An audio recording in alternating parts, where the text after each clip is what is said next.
안녕하세요. 서울의 성동구에 거주 중인 30대 중반의 여자입니다.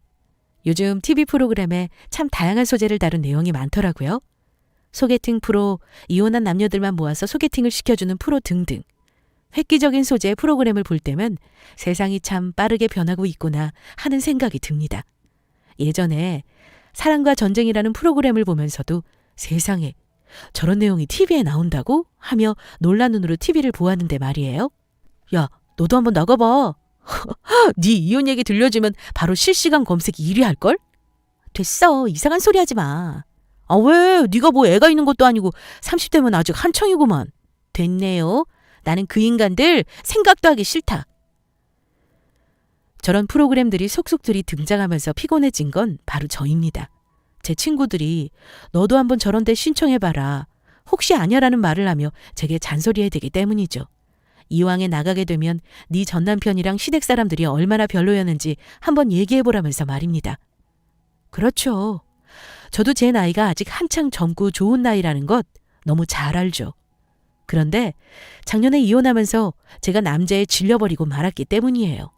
정확히 얘기하자면 결혼이라는 그 자체에 질려버렸습니다. 야, 서희원, 너 내가 마지막으로 충고 하나 해주는데 너 다른 남자 만나면 그따위로 살지 마. 알았어? 나야말로 할 소리야. 너는 그냥 결혼 자체를 하지 마. 알았니? 남의 집 귀한 딸을 데리고서 괜히 개고생 시키지 말고 너 혼자 살아. 서로 너무도 사랑해서 한 결혼의 끝은 저렇게 서로를 향해 칼이 담긴 말을 내뱉으며 끝이 났습니다. 원수보다도 더 못한 사이로 말이에요. 저랑 그놈도 처음부터 저랬던 건 아니었습니다. 사랑하고 서로 없으면 못 살 것처럼 좋아했으니 결혼을 했겠죠?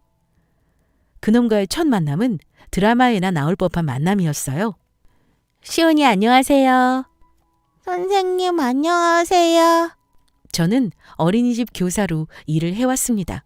워낙 아이들을 좋아했고 누군가를 보살피고 챙기는 일이 천성에 맞았던 터라 교사라는 직업을 택하게 되었죠. 제가 일하던 그곳은 아파트 단지 안에 있던 큰 어린이집이었어요. 그 주변의 모든 아파트 단지에 어린이들이 모여 있다고 해도 과언이 아닐 만큼 큰 곳이었습니다. 아이들이 어리다 보니 출근을 하며 많은 부모님이 아이들을 등원시켜 주었죠.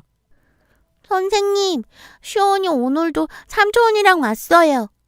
와, 시온이 삼촌이랑 같이 왔어? 안녕하세요. 저희 시온이가 이거 선생님 드리고 싶다고. 아, 네. 시온이 고마워. 선생님 잘 먹을게. 시온이가 한 거 아닌데 삼촌이 했어요. 에이, 시온아. 시온이가 선생님 드리고 싶다고 했잖아. 네. 저의 전남편이었던 그놈과 저는 어린이집에서 만나게 되었어요. 그놈은 저희 원생 중 한 명의 삼촌이었고 날마다 등원을 시켜주었죠. 저도 호감이 있었습니다. 어떤 삼촌이 매일 아이를 등원시켜주겠어요? 항상 밝고 씩씩하게 인사를 건네는 그 사람의 모습, 그리고 티 없이 맑은 그 사람의 조카 아이를 보면서 집이 참 화목하겠구나 생각이 들었죠. 저는 어머니 아버지가 이혼하셔서 초등학교 졸업 이후 쭉 엄마랑 둘이서 살아왔거든요. 이혼 후부터 친아빠는 얼굴 한번 본 적이 없었습니다. 그래서인지 저는 어릴 적부터 화목한 가정에 대해 동경이 있었죠. 어쩌면 제가 가진 그 동경이 그 사람을 더 매력적으로 느껴지게 했을 수도 있었겠네요. 희원 씨, 여기요. 늦어서 죄송해요. 오래 기다리셨죠? 에이, 희원 씨, 기다리는 게 뭐가 힘들겠어요. 드라마에서나 나올 법한 상황처럼 저와 그 사람은 연인 사이로 발전하게 되었고 2년이라는 시간이 흘러 결혼까지 약속하게 되었습니다. 그러면서 저의 원생이자 그 사람의 조카였던 아이는 초등학교에 들어갔죠. 미래의 제 조카가 될 그 아이에게 초등학교 입학 선물까지 해줄 정도로 저는 그 집안 사람들과도 사이가 좋게 잘 지냈습니다. 결혼을 약속하고 나서는 가족여행에 함께 참여하며 여행을 다니기도 했으니 말 다 한 거죠. 야, 너 지금이야 좋은데 너무 화목한 집도 피곤하다. 진짜다. 너나 봐봐. 그 인간 집이 너무 화목하다 못해서 내가 누구랑 결혼한 것인지 헷갈릴 정도라니까. 한 달에 2번씩은 가족끼리 모인답시고 사람을 들들 볶는데 그게 얼마나 피곤한 줄 알아? 그런 제 모습을 보며 친한 친구들은 그게 마냥 좋은 게 아니라고 저한테 충고를 해주었습니다. 그때만 해도 저는 제 친구들이 좋은 시댁이나 좋은 남편을 만나지 못해서 그런 소리를 하는 그거로 생각했어요. 나는 저 친구들과 다르게 살 것이라는 막연한 자신감을 느끼고 말입니다. 그런데 인생은 겪어봐야 안다더니 제가 제 발로 불길에 뛰어든 격이었어요. 희원이, 네 어머니, 무슨 일이세요? 무슨 일이 있어야 전화를 하나. 저녁에 뭐하니? 여자들끼리 맥주나 한잔할까? 결혼 전이었습니다. 하루는 시모가 제게 전화를 해왔어요. 저녁에 여자들끼리, 여기서 말하는 여자들끼리는 시모, 큰 신우, 작은 신우, 그리고 저를 뜻합니다. 아무튼 여자들끼리 맥주나 한잔 하자는 것이었어요. 말씀드렸다시피 저야 예비시댁 식구들과 어울려 지내는 게 좋았으니 얼씨구나 하고 좋다며 자리에 나갔죠. 자리에 도착하고 초반까지는 너무 재미있었어요. 큰 신우, 작은 신우 둘 다 성격도 호탕하고 외향적인 사람들이라 같이 있는 저도 금세 잘 어울리는 사이였죠. 그래서 희원이는 막내랑 결혼하면 어디서 살 거야? 잘 얘기를 주고받다가 큰 신우가 넌지시 물어봤어요. 결혼하고 나서는 어디서 살 거냐고 말입니다. 아마 왕십리 쪽에 살 것 같아요. 안 그래도 언제 말씀드려야 하나 고민하고 있었는데 친정엄마께서 새로 두었던 곳인데 이번에 세입자도 나가고 해서요. 저희가 들어가 사는 게 나을 것 같아서. 제가 결혼을 준비하면서 부담이 없었던 이유는 집 문제가 해결되었기 때문이었어요. 남편이나 저나 그때 당시에는 돈을 모으는 과정이었지 많이 모으지 못할 때였거든요. 그때 마침 저희 친정엄마가 전세를 두고 있던 곳 세입자분이 나가셔서 엄마가 저희한테 그곳에 살라고 했고요. 그 얘기를 듣고 분명히 그놈도 좋다고 했었죠. 자기가 알아서 얘기한다길래 다 얘기한 줄 알았더니만 결국 제 입으로 얘기하였습니다. 사실 얘기를 하면서 어떤 감정도 들지 않았어요. 잘된 일이죠? 라는 마음만 있었죠. 그런데 제 이야기를 듣자마자 시모, 신우 2명 그렇게 세 사람 표정이 급격히 안 좋아지기 시작했습니다. 아, 집을 벌써 구한 거야? 에? 아니요. 집을 구했다기보다는 그냥 엄마가 갖고 계시던 집에 들어가는 거라. 구했다는 개념은 아니에요. 듣기 큰 신우가 가장 기분 나빠했습니다. 집을 구했으면 구했다고 말을 하던가 왜 그런 중요한 일을 말하지 않았느냐고 말이에요. 저는 속으로 뭐지? 혹시 없는 형편에 우리 집 구해주시려고 돈을 알아보셨나? 하는 생각이 들어 내가 진작 말을 해야 했구나 싶어 죄송하다고 말씀드렸죠. 아니 됐고 어쨌든 그럼 뭐 정식으로 다른 사람 집에 계약하고 이런 게 아니니까 들어가는 거 물을 수 있겠네? 예? 굳이 뭐하러. 그 사람도 괜찮다고 했고 안 그래도 친정엄마 혼자 계신 게 마음에 걸렸는데 엄마 집이랑도 가까워서요. 그냥 그 집에 들어가서 살려고요. 접대부터 저도 슬슬 기분이 나빠서 말을 가리지 않고 하기 시작했습니다. 물을 수 있냐라뇨. 친정엄마가 자식 생각해서 어쨌든 손해보고 그 집을 선뜻 내주신 건데 말이죠. 더군다나 제가 더 열받았던 게 뭔 줄 아세요? 물으라고 한 이유가 아주 가관이었어요. 그 이유를 시모가 당신 입으로 말했다는 게 더욱더 저를 어이없게 만들었습니다. 이거는 엄마도 좀 서운하긴 하네. 나는 그래도 우리 희원이를 내 막내딸로 생각했는데 말이야. 말이 나와서 하는 말인데 사돈이야 나보다 나이도 젊게 하시니 혼자 계셔도 괜찮지 않나? 저런 말을 하면서 자기야말로 혼자 있으면 안 될 사람인데 너는 벌써 친정엄마만 챙기는 것이냐며 제게 쓴소리를 해댔습니다. 결론은 이거였어요. 자기 집에 들어와서 살라는 그 말이었죠. 여러분은 저 말이 이해가 되나요? 아니, 그 전에 이해가 되나요? 저는 도저히 이해가 되지 않았습니다. 저게 무슨 말인지. 시모요. 저희 친정엄마보다 겨우 2살 아래였습니다. 나이가 70이 훌쩍 넘으신 나이라면 저도 덜 열받았을 겁니다. 그런데 시모나 저희 친정엄마나 두 분 다 60대 후반이셨고요. 그리고 시모는 큰 신혼애랑 같이 살고 있었어요. 혼자 살고 있는 게 아니었다 이 말입니다. 그리고 희원이 네 말은 결국은 우리 아들이 대릴 사이로 가는 것 같은데 내가 이해한 게 맞는다면 나는 싫다. 그 집에 굳이 들어가서 살아야 하는 것도 아니고 사돈도 차라리 세입자 새로 받아서 돈 불리는 게 나으실 거 아니야. 이야기를 듣자니 자기 아들이 자기랑 멀리 떨어져 사는 게 싫은 거였어요. 평생을 자기 옆에 끼고 살았는데 결혼을 한다는 이유로 품에서 떠나보내기 싫다는 말이었죠. 그 말을 들으면서 제 표정이 안 좋아지자 이번에는 둘째 신호가 분위기를 중화한답시고 헛소리를 하나 더 얹었어요. 엄마, 언니는 희원이 오해하게 말을 왜 그렇게 해? 희원아, 저런 뜻으로 얘기한 게 아니라 너도 봐서 알 거 아니냐.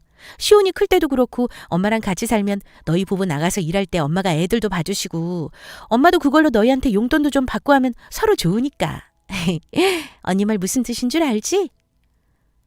아니요, 전혀요. 그냥 자기네들끼리 말도 안 되는 상황을 끼워 맞추면서 어떻게든 저를 그 집에 들어와 살게 하려고 하는 그것으로밖에 느껴지지 않았습니다. 저는 그러기는 싫어요. 어머니랑 형님은 서운하실 수 있겠지만 정확히 말씀드리는 게 좋을 것 같아서요. 저는 지금처럼 가끔 어머님이랑 형님들 만나서 같이 밖에서 어울리고 하는 게 좋아요. 그런데 한 집에서 살게 되면 부딪히는 일도 많아질 테고 무엇보다 쉬는 생활인데 저희 둘이서 지내고 싶어요. 어머, 얘 너는 무슨 그렇게 선을 딱딱 긋니?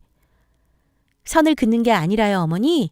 그리고 혹시나 해서 이것도 미리 말씀드리는데 저희 친정엄마 그 사람 대리 사이로 부려먹고 그러시려고 아파트 내주신 거 아니세요.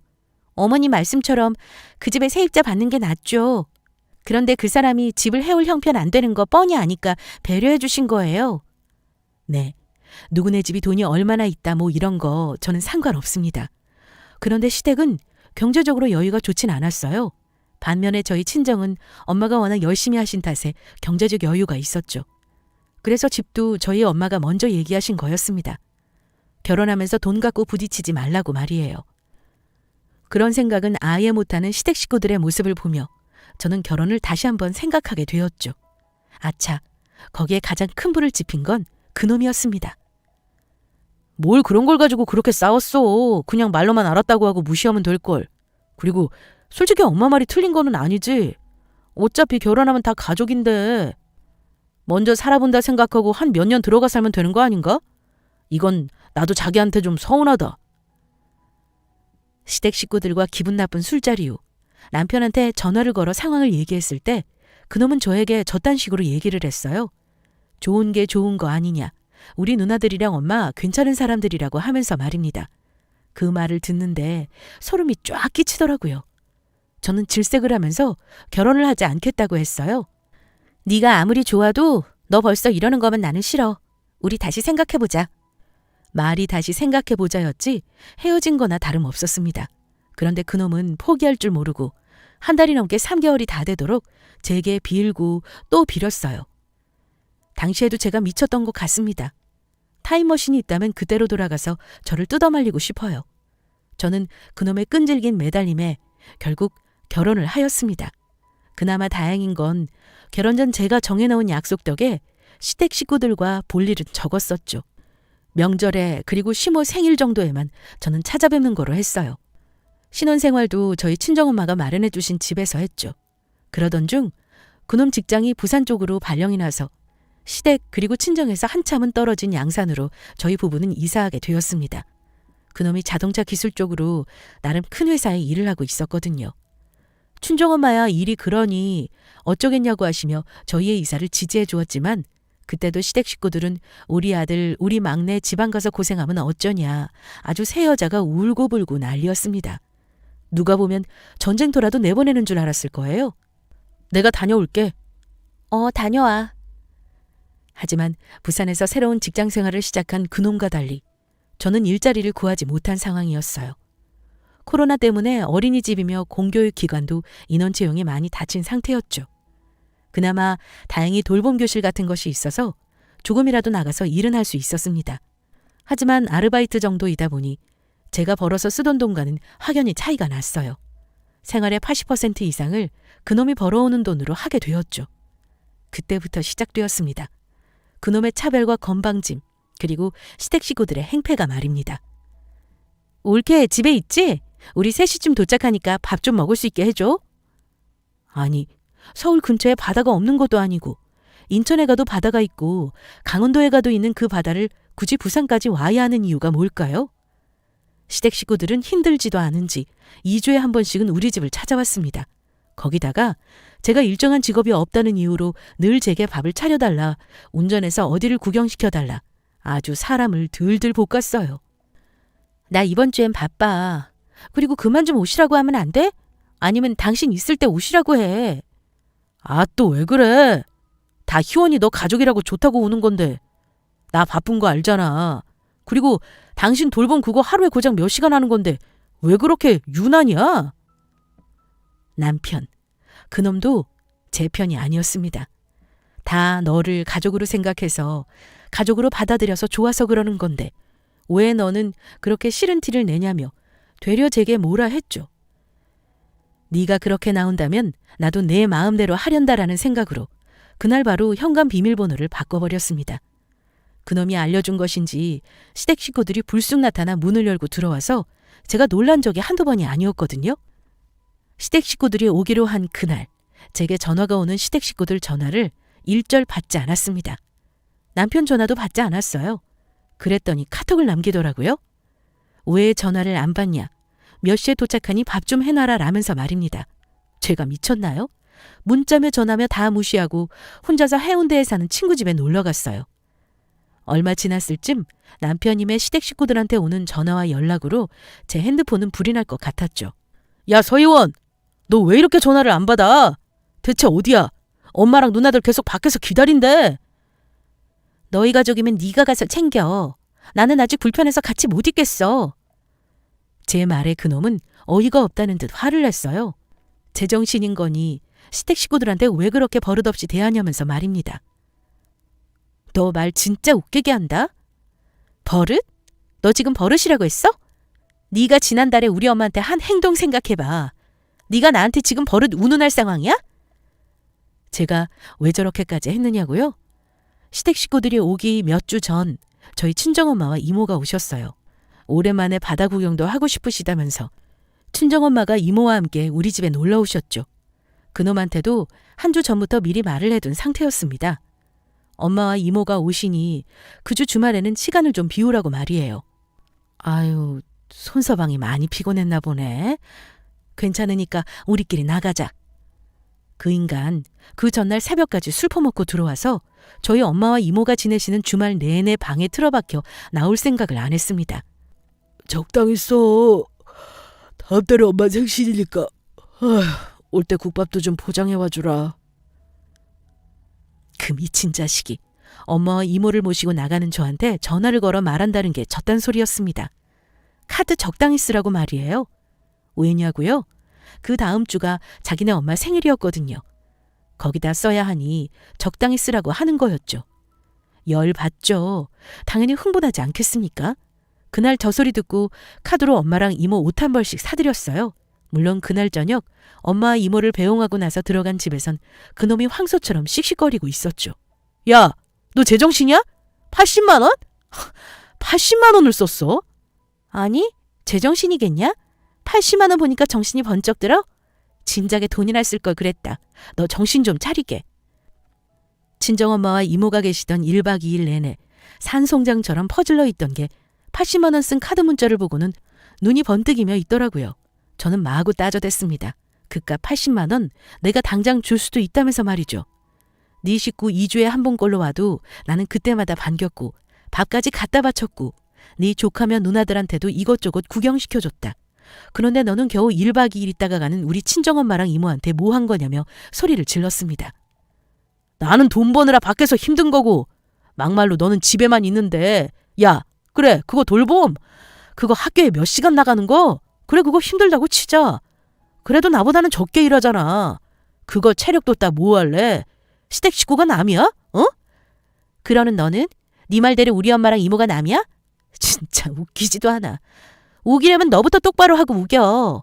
그렇게 돈 벌고 일하는 거로 따지고 들 거면 나 너 돈 안 받을 테니까 너는 네 식구만 챙겨. 나는 우리 엄마 챙길 테니까. 전날 저 사건으로 너는 네 식구 챙겨라. 나는 내 식구 챙기겠다. 네가 주는 돈 더럽고 치사해서 안 받는다. 크게 싸운 상태였어요. 실제로 저는 전날 이후 제 전공 살려서 해운대에 있는 친구와 함께 유튜브 채널을 만들고 있었죠. 어떻게든 그놈보다 더 많이, 더 능력 있는 사람이 되어야겠다고 생각을 하고 있었습니다. 시댁 식구들이 난리 부르스를 쳐도 그놈이 제게 어떻게 시댁 식구한테 이러냐 난리를 쳐도 저 전화를요 절대 그 인간들 있는 곳으로 안 갔습니다. 집 비밀번호도 남편 놈한테 안 알려줘서 그 자식도 자기 식구들이랑 밖에서 잤어요. 이미 시댁 식구들이랑은 틀어질 대로 틀어진 상황. 남편 놈과도 뗀뗀한 상황에 저는 시모의 생일을 맞이하게 되었습니다.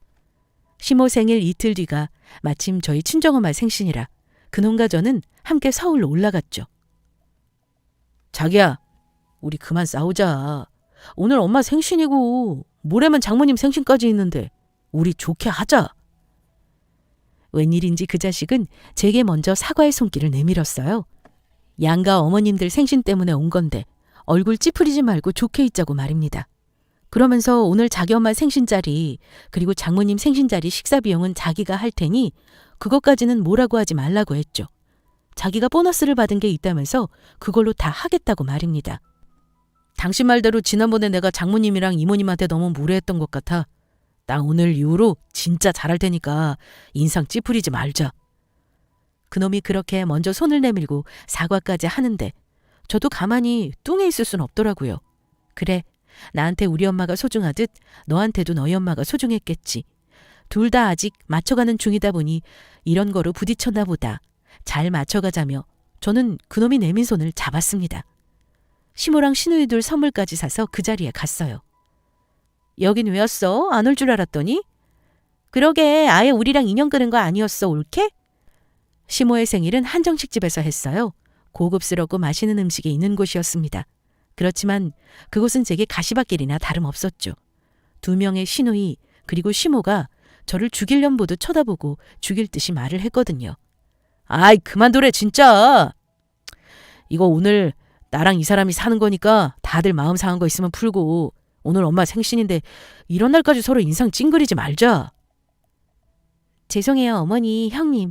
제가 너무 감정이 격해져서 이거 별거 아닌데 지난번에 말씀하신 게 생각나서 사와봤어요. 그렇게 잡아 죽일 것처럼 굴던 새 모녀는 제가 내민 고가의 선물을 받아들자 이내 잠잠해지기 시작했죠. 무슨 코미디 프로 보는 줄 알았습니다. 그래, 희원이 너 지난번 진짜 심했던 거 알지?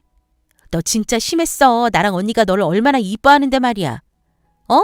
내가 집에서 노는 시간이 더 많으니까 너한테 밥 좀 하라고 한 거지. 네가 일하고 돈 벌었어 봐. 우리가 시키니? 아무리 참으려 해도 역시나 신우들이나 시모는 최악이었어요. 하지만 날이 날이니만큼 그리고 그놈과 함께 약속한 만큼 꾹 참았습니다. 그 인간들이 뭐라고 하든 말든 제가 만들고 있던 유튜브 콘텐츠가 서서히 성장하고 있었거든요. 니들이 뭐라고 하든 나는 내가 길 잘 가고 있으니 마음대로 떠들라고 하는 생각으로 웃으며 흘러들었습니다. 그렇게 얹힐 것 같던 시모의 생일은 끝이 났어요. 고급 한정식 집이라더니 음식값도 정말 많이 나왔습니다. 상상 이상이었죠. 서희원, 당신 또 걱정하고 있지? 뭐가? 뭐긴 내가 우리 엄마 생일에만 이렇게 쓸까 봐 그러고 있는 거잖아. 무슨 소리야. 이상한 소리 좀 하지 마. 시모와 신우 둘을 보내고 나서 계산하고 나오는 남편을 기다리고 있는데 그놈은 나오자마자 제게 대뜸 저런 말을 해댔습니다. 저런 대화 스타일 혹시 겪어보신 분들 계시려나요? 자기가 먼저 캥겨서 상대한테 너 그랬지? 하고 떠넘기는 거요. 그놈이 꼭 그랬습니다. 아무 생각 없이 서 있는 저한테 걱정하지 말라며 장모님 생신 때도 돈 쓸 거라는 둥 저를 이상하게 몰아갔어요. 그런 생각한 적 없으니까 이상한 소리 하지 말고 가자. 엄마랑 심야 영화 보러 가기로 했잖아. 아 맞다. 아 어떡하지.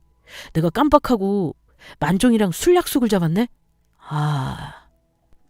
당신이 예매하라고 해놓고 그걸 까먹으면 어떡하냐. 엄마 옷 다 입고 기다리고 계신다는데. 내가 이럴 줄 알았어. 아니야, 나 잠깐 얼굴만 보고 갈 테니까 장모님이랑 보고 있어. 영화 마치기 전에 영화관 가 있을게. 그때 그냥 우리 엄마 생일 내가 챙기겠다고 할걸. 내가 멍청이같이 그놈 말을 믿는 게 문제였어요. 자기가 장모한테 심야 영화 보자 떠들어내놓고 그걸 까먹고 친구랑 술 약속을 한 인간인데 뭘 기대한 제가 잘못이었죠. 결국요, 그날 저녁에 저랑 엄마 둘이서만 영화를 봤습니다. 그놈이요? 영화 끝나기 전에 오긴요. 그 다음날 새벽이 되어서야 술이 잔뜩 취해서 저희 친정집으로 기어들어왔습니다. 저희 엄마는 그런 인간도 당신 사위라고 북엇국까지 끓여주셨네요.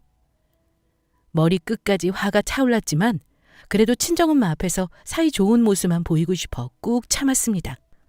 그놈이 서울에 와 있는 그 짧은 기간 내내 밤마다 술 퍼먹으러 나가서 새벽에 들어와도 꾹 참았어요. 자기도 사람이면 장모님 생신인데 그날은 그래도 조절하겠지 싶었습니다.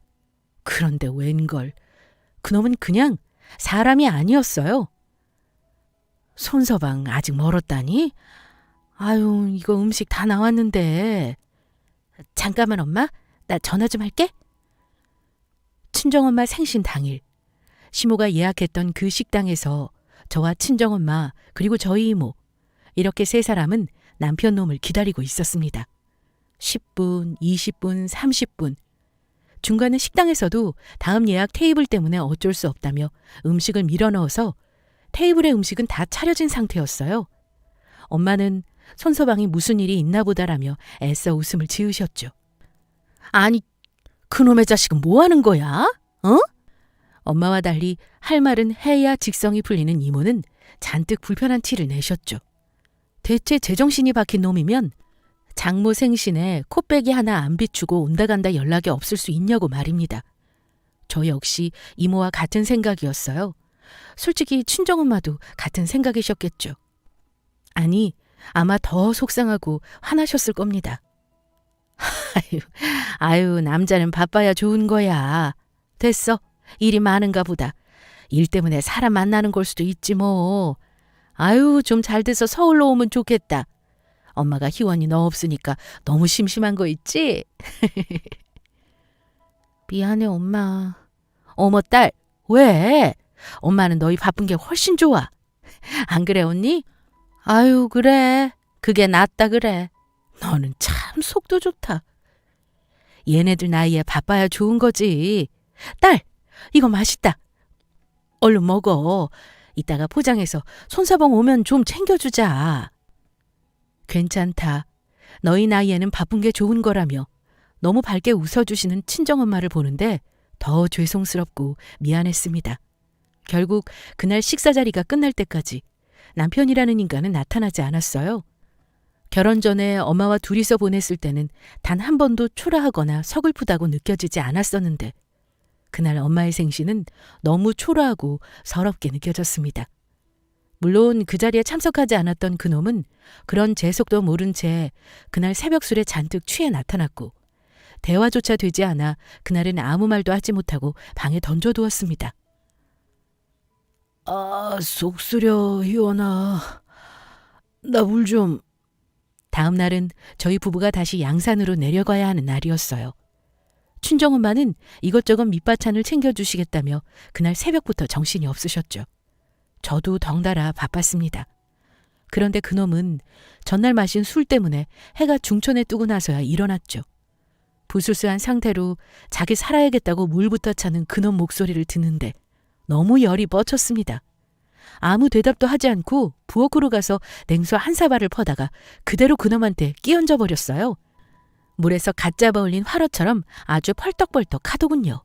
아, 뭐야 갑자기. 당신 미쳤어? 미친 건 너지. 이제 좀 사람 같네. 저는 그놈에게 대체 어제 어디서 뭐 한다고 연락을 안 받은 거며 어제가 무슨 날인 줄은 알고 있었느냐고 물었습니다. 붕어 새끼도 아니고 설마 너희 엄마 생일이랑 이틀밖에 차이 안 나는 우리 엄마 생일을 잊은 것도 아닐 테고 그냥 뻔히 다 알면서 무시하고 안 온 거네? 맞아? 야, 아무리 그래도 그렇지 겨우 그런 것 가지고 사람한테 물을 끼우냐? 겨우? 너 지금 겨우라고 했어? 겨우 하는 그 말이 왜 그렇게 화가 나던지. 그래요. 생일이 평생 한 번 있는 것도 아니고 내년에도 돌아오고 그 다음 해에도 돌아오는 게 생일 맞죠. 그런데 저는 그놈의 이중적인 태도에 화가 났습니다. 저한테는 그렇게 시댁은 너의 새로운 가족 아니냐. 가족끼리는 사소한 거 다 챙기는 거라고 해놓고는 정작 자기는 저희 친정집이며 저를 이방인 취급했기 때문입니다. 그놈은 양산에 내려간 이후로 제가 이전보다 돈을 못 벌자 얼마나 차별을 했는지 몰라요. 명절에 선물하죠. 자기 집에는 고기며 선물 세트며 바리바리 싸들고 가놓고는 우리 집에 갈 때는 자기가 회사에서 받은 선물 세트 그거 들고 가려다가 걸린 적이 한두 번이 아니었습니다. 그러면서 대판한 적이 얼마나 많은 줄 몰라요. 그 외에도 돈 한 가지 가지고 사람을 얼마나 무시한 줄 모릅니다. 일하기 싫어서 안 하는 것도 아니고 자기 직장 때문에 내려온 건데 말이죠. 저는 원래 오기 싫었어요. 제 일이 하고 싶었고 주말 부부를 제안했었습니다. 그런데 그놈이 자기랑 딱 3년만 내려가서 같이 있다 오자. 그러면 서울로 다시 올라가서 지낼 수 있다며 떨어져 있지 말자고 했었죠. 그러면서 그곳에도 일자리는 많다고 말입니다. 그래요, 많았죠. 그런데 코로나가 터졌잖아요. 제 선택으로 가게 된 지방에 그 일로 인해 직장을 잃은 거지만 참 서럽고 억울했습니다. 그런 게 가득 쌓인 상태에서 그놈이 저희 엄마 생신에 그따위로 행동을 했고 저는 참지 못하고 터졌어요. 냉장고로 성큼성큼 걸어가 전날에 저희 엄마가 그 한정식집에서 당신 사이 먹이겠다고 포장해온 음식을 그대로 들고 와 그놈 면상에 던져버렸어요. 그래, 그깟 생일, 우리 엄마는 겨우 그깟 생일이라 자기 먹는 것보다도 술에 절어서 허우적거리는 사위놈 주겠다고 이걸 굳이 포장까지 해서 왔다. 전화 한 통 하는 게 그렇게 어려워? 왜? 우리 친정은 네 가족이 아니야? 그렇게 아까웠어? 전화 한 통 하는 게 그렇게 힘들어? 차라리 나한테 얘기라도 하지. 미안하다. 내가 너희 엄마가 너무 불편해서 그 생일 자리는 못 가겠다. 내 돈이 너무 아깝다. 속 시원하게 얘기라도 하지? 얼마나 엄마랑 내가 비참한 줄 알아?